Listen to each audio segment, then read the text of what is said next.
Okay, into Module 6 in our fourth paradigm that we discussed way back in Module 1 in this Chapter 3 is Humanistic Therapies.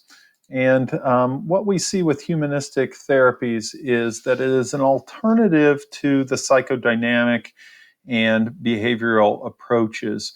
Now, the idea is that making choices and shaping our own future, in other words, to be human, is to be responsible for your own life and finding meaning in it. The emphasis really here is on this therapist-client relationship, that alliance there. And therapy is only going to be able to help you solve your own problems. In other words, make better choices in your life. And so the goal is really to increase emotional awareness.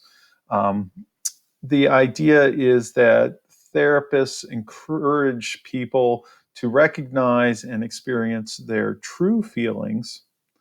And they do that by creating a really good bond with between the therapist and the client. It's actually that therapeutic alliance is crucial in having this therapy be effective, because if you don't have that bond, if you don't sense the therapist really cares for you and that you have this connection, then you're not going to be successful in the overall therapy. Now, humanistic therapy alone is probably best viewed as a way to gain kind of emotional understanding, and not so much a treatment for specific mental disorders. So you will find a lot of therapists typically don't do purely humanistic treatments, but as part of an eclectic bag, they use aspects of it to enhance the effectiveness of, say, some of the cognitive behavioral therapy kind of techniques. So it's best viewed maybe in that vein. The person that's maybe most associated with this approach is Carl Rogers, and he created client-centered therapy, which really focused on the therapeutic relationship and that therapeutic alliance. And the qualities that are necessary and sufficient for therapeutic change include things like displaying warmth, genuineness, empathy, emotional understanding.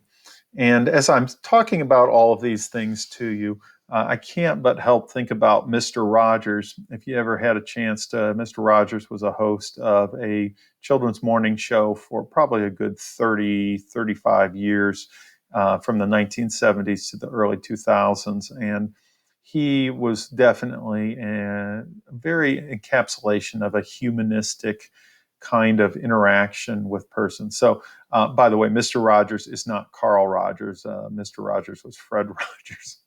I was just looking at that and going, oh, yeah, the two, and not related, by the way.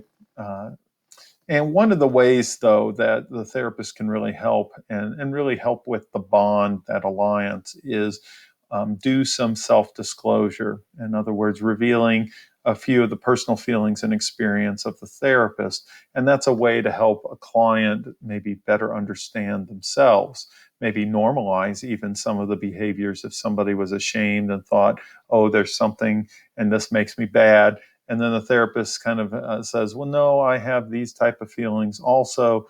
I think it's very typical to have these kind of feelings.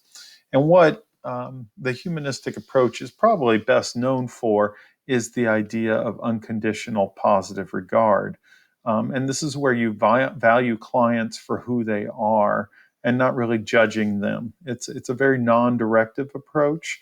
So you're not, unlike Albert Ellis, who's interrogating you and telling you to change things. Carl Rogers is going to accept you for who you are and just really take you for what you are.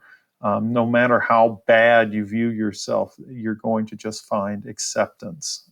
And so it's kind of a refreshing approach where we aren't, as therapists, necessarily making decisions, but really just accepting a person for where they are and whatever point they are at.